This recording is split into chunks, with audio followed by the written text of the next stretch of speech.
You're good. Hey, can you call Kaylin? All right, stop. Want to know why that particular scene was significant? Stay tuned.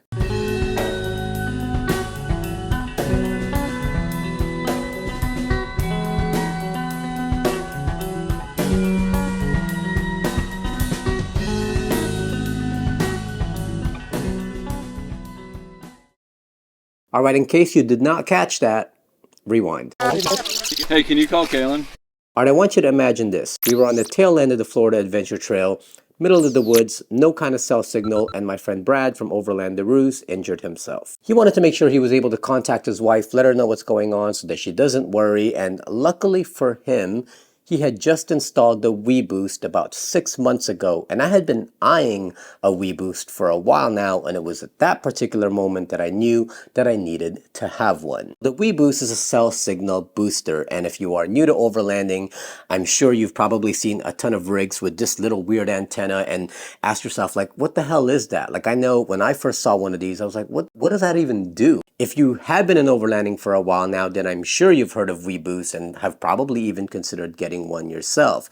The thing about the WeBoost is that when we start discussing getting one of these for our rigs, we get a lot of people, I know I even have personal friends, that are like, well, if you're supposed to be out there and adventuring and exploring, why would you still want to be connected to the grid? Like, why would you want signal? You're supposed to leave your electronics behind. And I get that. Like 100% I get that. However, personally for me, I think of safety first. I want my family to be safe. And when things happen and people are getting injured or your vehicle breaks down, you want to be able to somehow communicate to people who are still on the grid. Quick plug, next video is going to be about off-grid communications, and not just with the WeBoost, but also with GMRS radios and the Garmin InReach and other various ways that you can get in touch with people that's back in society in the event that something goes wrong. But today we're talking specifically about the WeBoost. Now, quick disclaimer, this was sent to me by Wilson Electronics, who makes the WeBoost. WeBoost, W-E, Wilson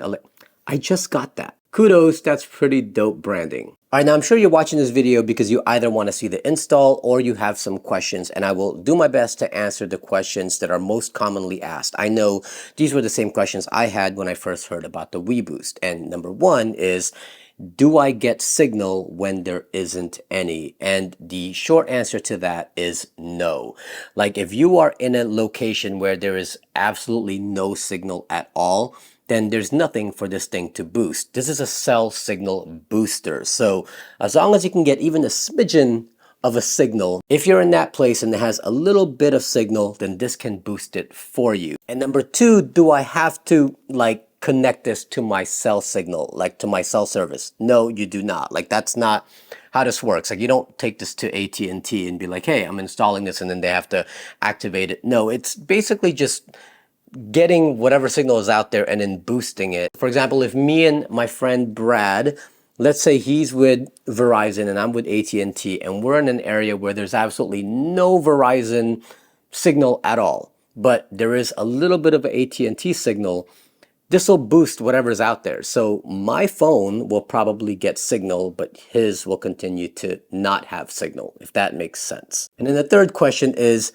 can only one person use this? Well, no, because it is an antenna, you can be, whoever is around you can utilize this thing. So we can all get inside my vehicle if we all really needed to get in touch with someone, and we will all get the benefit of boosted signal. Although if you have kids who are addicted to their electronics and you are trying to teach them not to be addicted to their electronics when you're camping and overlanding, then I would make sure that this thing is turned off, or you don't teach them how to turn it on. Otherwise, they're going to be inside your vehicle playing Roblox all day. Now, right on the box, I do print out the simplified chart just to let you know how this thing works and whether or not it's going to work for you. If the distance to the cell tower is short, then your boosted cell signal will provide max performance.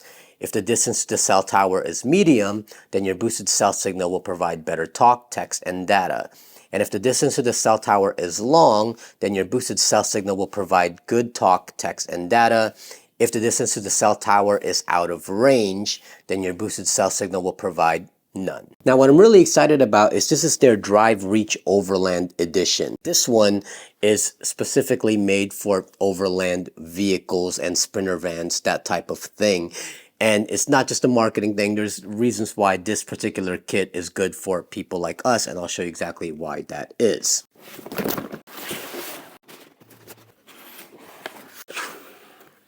Instructions. You got your main unit right here. Look how nice this is. The color on this and the paint on this looks nice. And it's also on its own little mount. So you basically can take this off its mount.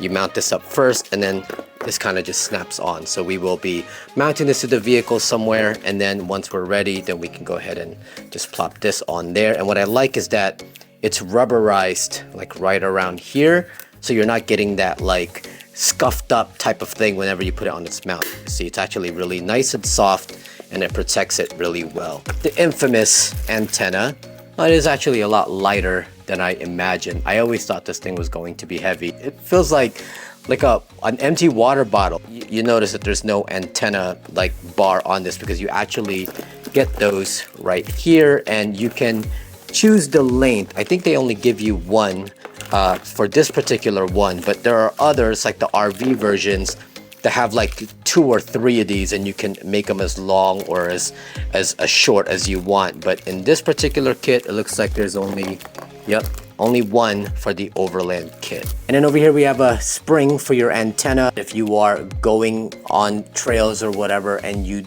want the antenna to have some sort of play, and when you're hitting things you don't want it to just snap off, this is what you would use that for. If I'm going through tight trails, this antenna will be folded down anyway, but in the event that it's up, then this is just a good thing to put on there just to give yourself some sort of flexibility. Cables right here for the antenna, power cable right here, which also has the power button on there to turn this unit on and off. They give you this thing, which I haven't figured out what this is yet, but I will soon enough. It's cute. Then over here you have your interior antenna. You have one on the exterior and then you have one in the interior of your vehicle. Now here's where this Overland kit kind of differs from all the other kits that they carry. If you bought a WeBoost a while ago, before the Overland version of it came out, I'm sure you probably had to buy the ram mount folding antenna mount. It's an antenna mount that allows you to fold the antenna down when it's not in use, or when you're going through tight trails and you want to protect it from limbs or trees hitting it. You probably bought that mount to fold it down. In fact, Brad said, when I told him I'm getting a WeBoost, he said, make sure you get the ram mount folding antenna mount. It makes it worth it. And I said to him, I don't have to, because this Overland version now has its own folding mount that it comes with, and it's so easy. You put the antenna on here, and then just by pulling this little knob, you can turn it in any configuration that you want, and when you let go, it locks into place and it's not going anywhere. That is such a game changer, and it's good for all of us because we don't want this antenna just sticking up permanently all the time. And because they know that with Overland vehicles we mount it a whole bunch of different ways, they give you those options. They give you the roll bar ones that you can put if you have like a roll bar kind of roof rack like a Gobi, or they have this panel at the bottom that allows you to either put it on track systems, T-slots, or whatever. It just gives you so many options on mounting this thing. So speaking of the antenna, I'm gonna go to the Jeep right now, kind of figure out where I'm gonna install this antenna, where it's not gonna get in the way of anything else. And then after that, I'll come back on and then I'll walk you through the install. First thing we have to do is assemble the antenna. I routed the cable coming out of the antenna through the antenna mast and then used the provided thread locker to secure the mast and antenna together. On the other end, I added the cable pass-through and used thread locker there as well. After going back and forth on where I wanted to mount the antenna, I finally decided to attach it to the edge rail of my roof rack. This area will keep it conspicuous and even protected by the shovel when folded down. The T-slots that came with this kit was too wide to fit in the rail, so I just used some M8 bolts instead.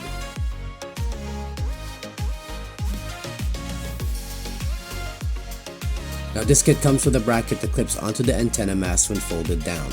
It's held in place with zip ties, but when I placed the bracket on top of the rails, it stood too tall for the antenna to clip onto. To solve this, I just trimmed down the edges a little bit at a time until I could slide it in. It's always smart to take off a little at a time until it fits versus cutting too much and you can't get any of that material back. Once it fit, I just gently tapped it with a hammer until it slid into place and then secured it to the rack by putting a zip tie through the hole in the bracket.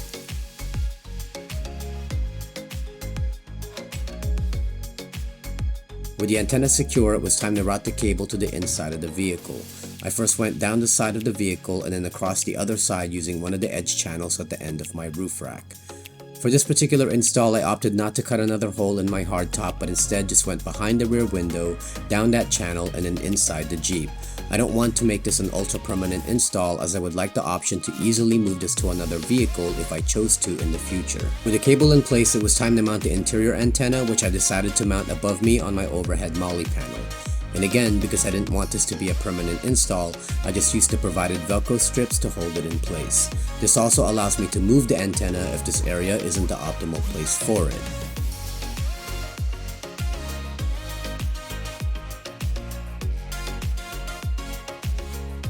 To mount the unit, what I didn't want was to start drilling holes into my molly panel just so that it lines up with the holes on the bracket. Fortunately, there's really no need to make this difficult. The brackets have slots to add zip ties and it will hold to the molly panel very tightly. To make it even more secure, I used the provided two-sided adhesive to keep the bracket in place. Now we just attach both antenna cables and power cables into the unit, then plug in the charger to any 12-volt socket, and we're done.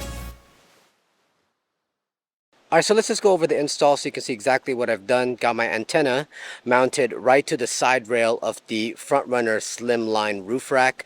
Works really great there. The only issue that I had is that these side rails only accept the larger M8 bolts. Well, those M8 bolts are a little too big to fit into the holes on the antenna mount itself. Luckily, this antenna mount's made of aluminum, so I just took a step-up drill bit and drilled it out just a little bit more, and it fit really nicely. And now this thing is secure. The other issue I had was the little stand that they give you to place this thing on so that it's not moving. If you were to try to mount that on top of the rails, it has a flat bottom and you can basically just put zip ties around it. It made it too high and it made this antenna kind of slant upwards, which is not what we want. What I did though was that bottom piece of this is actually meant to slide into T-rails. It did not fit in here, so I just trimmed out a little bit of each end. Then I was able to go ahead and slide that in. The good thing about these things too is that there's a little hole in there where you can feed a zip tie through, and then that's what holds it in place. That's a really nice touch that they did that. And so now it falls right here, right on the line itself, and I was able to get a zip tie through there and then get this nice and secure.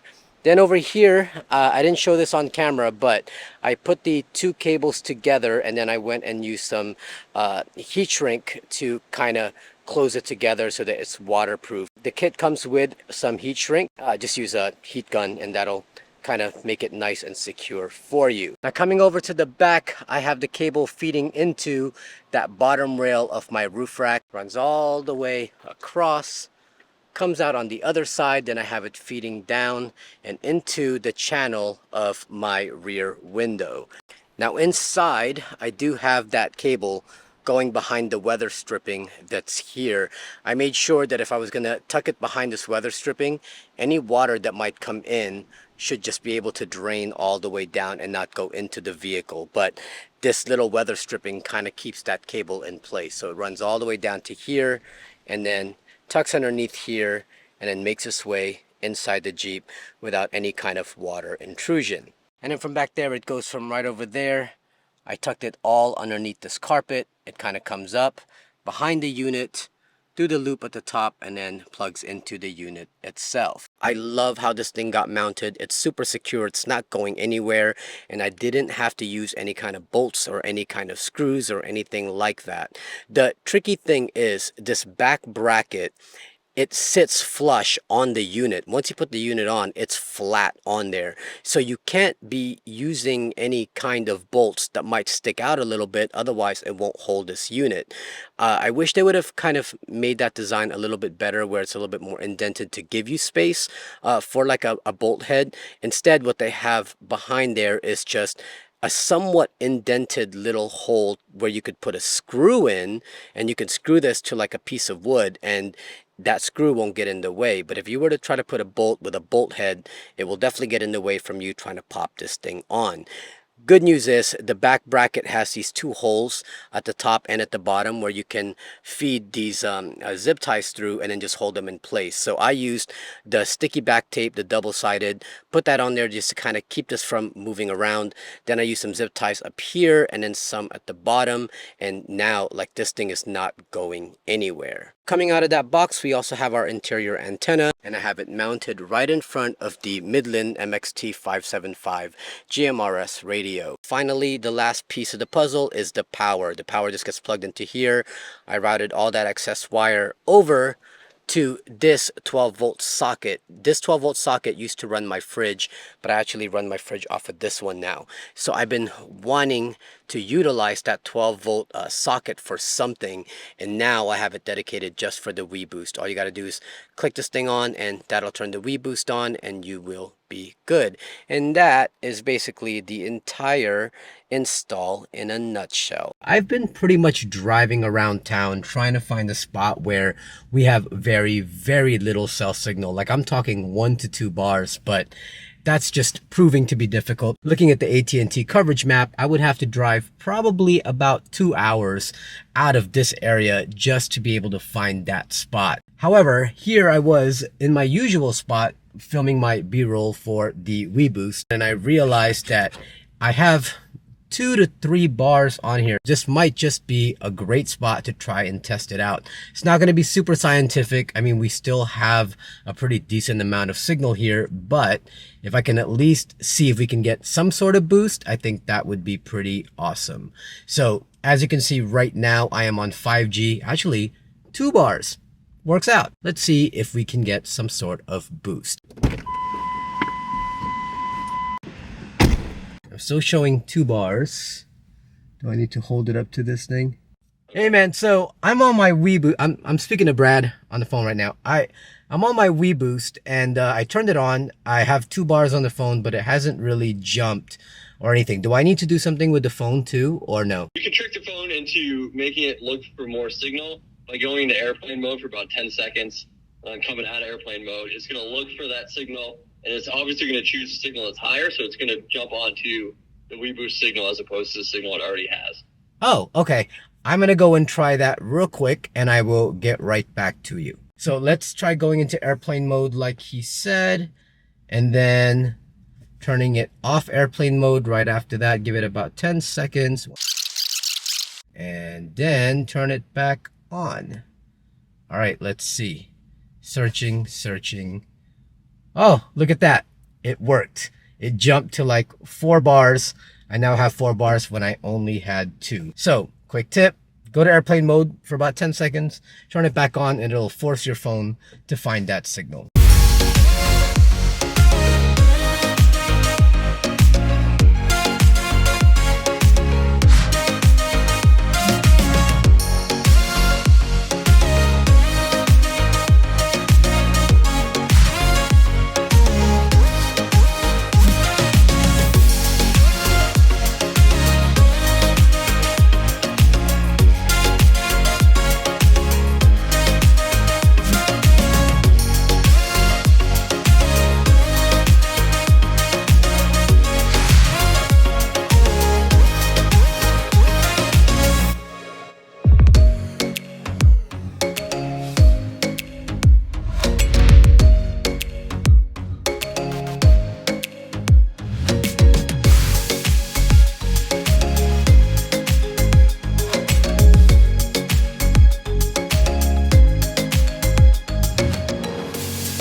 I really want to test this thing out, man. Like, take it to its limit and see how much of a boost I can get. I was really trying to find a place where we basically had one bar, maybe not even any bars. That does remind me to tell you something interesting about this WeBoost. So the night that Brad got injured and we were calling his wife to let her know that he was okay, I asked him, I said, wait, I get you have a WeBoost and I know that it boosts whatever signal is out there, but I'm looking at my phone and I have no service at all, like not even one bar. So how are you able to use it? And then he said, just because it says no service and you're not even getting one bar, it doesn't mean that there isn't a signal out there. There could be a signal. It's just probably too weak for your phone to pick up, and thus your phone is saying no service.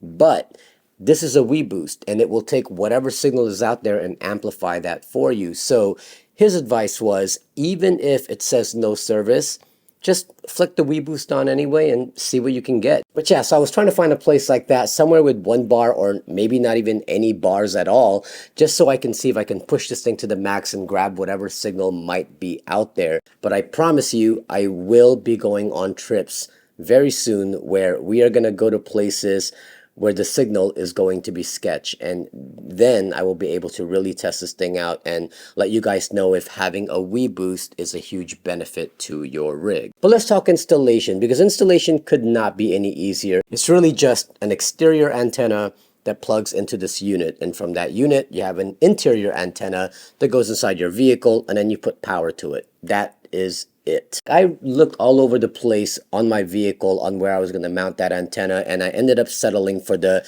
side edge rail of my front runner slimline rack, and I think it's just perfect there because it kind of just is on the side of the vehicle, kind of tucks down, and it's kind of incognito, and it's actually hidden behind the shovel. So if there's things coming from the side, that shovel's going to take the hit and not the antenna behind it.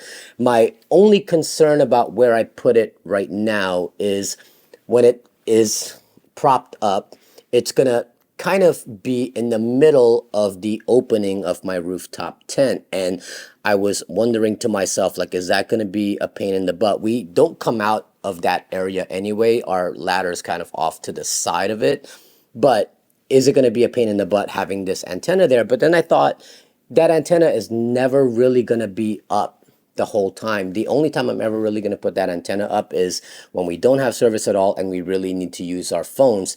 And it's kind of good that it's near the opening of our rooftop tent, because if I do need to make a phone call like in the middle of the night or whatnot, the antenna is right there. I can kind of just reach outside of the tent and prop that thing up. But for the most part, it's going to stay down, so it should not hinder it at all. I did end up not using the spring because this just made the mast too long, and then it was already starting to eat into the area where I would actually put my ladder. Is it going to be a bad thing if I don't have this? But then I realized I'm also not going to be driving around with the mast sticking up. I know that if I'm going to be going through a trail, and especially if it's going to be a tight trail and there are things above us, this antenna is going to stay down. Like, there is no way I'm putting it up, even if I had one of these things. I got that routed into the vehicle and into the box, and the box is mounted to my Molly panel, which I think is perfect. And then from the unit, I got the interior antenna that just kind of is routed again through my vehicle, and it ended up at the above on my overhead Molly panel next to my Midland MXT 575 GMRS radio. I was kind of concerned that I didn't know if the GMRS radio and this interior antenna from WeBoost is going to cause interference with one another. Fortunately, it did not. I turned them both on, tested it out, and I didn't hear anything. There wasn't any static or anything like that. But I won't really know that until we're on a trip and we're out with the guys and I'm communicating with the GMRS radio. If it does, luckily, that interior antenna is just held in place with Velcro, so I can just move it to somewhere else. But hopefully I don't have to, because I kind of like it being like right there. Let me just double check here what they say. Welcome to the wonderful world of WeBoost. The antenna should be placed at least 18 inches, but no more than 36 inches from where the cellular device will be used. And where is the cellular device being used? Like right here. And if it's right here, antenna's right there. And then as far as powering this thing, I okay, you can make this complicated if you want. You can get one of their harness kits that they have where it's a hardwired type system and then put it to a button and then have you press the button and the WeBoost turns on. You could do that, but for me, I wanted it to be where I can just remove everything and take it with me when I am ready. But yeah, I've probably been talking a lot already about this thing. I know it probably ran a little bit long, but I know that I had a ton of questions when it came to this thing, and I wanted to make sure I addressed all of that. I did want to say thank you to WeBoost for sending this over. Thank you for giving me a chance to make a video for you guys. I did want to share a couple of things that came in the mail. It's not a lot. I just want to kind of go through it real quick. The Blackbeard Fire Kit. I bought this with my own money. I saw this on Instagram. I thought it was really cool. It's not really anything crazy, right? It's just a Molly bag, and they put their own patch on it. I did order the 3 fire sticks that I have here. This will just allow you to make fire a little bit easier, and they boast that even if it's wet and whatnot, you can get a fire started with one of these. I'll probably put another couple of tools in here for fire starting, little random stuff I can use and make this into like my little fire kit that I can mount on the Molly panel. And then I had a company reach out to me about doing a test of their multimeter. This is by Tesman, smart digital multimeter. They sent me 2 so I can put one in each vehicle, but I'm really excited about trying these out and seeing if they work well. You'll hear more about this product in the future anytime I do some electrical type of mods. Tesman, thank you guys for sending these over. Can't wait to try them out. But anyway, that's it. If you enjoyed this video, please make sure you hit that like button, subscribe to our channel, and also consider supporting us on Patreon so we can continue to make more content like this. And as always, don't forget to follow us on Instagram at Baptism Overland. My name is Asia Sampson, and I will see you next time.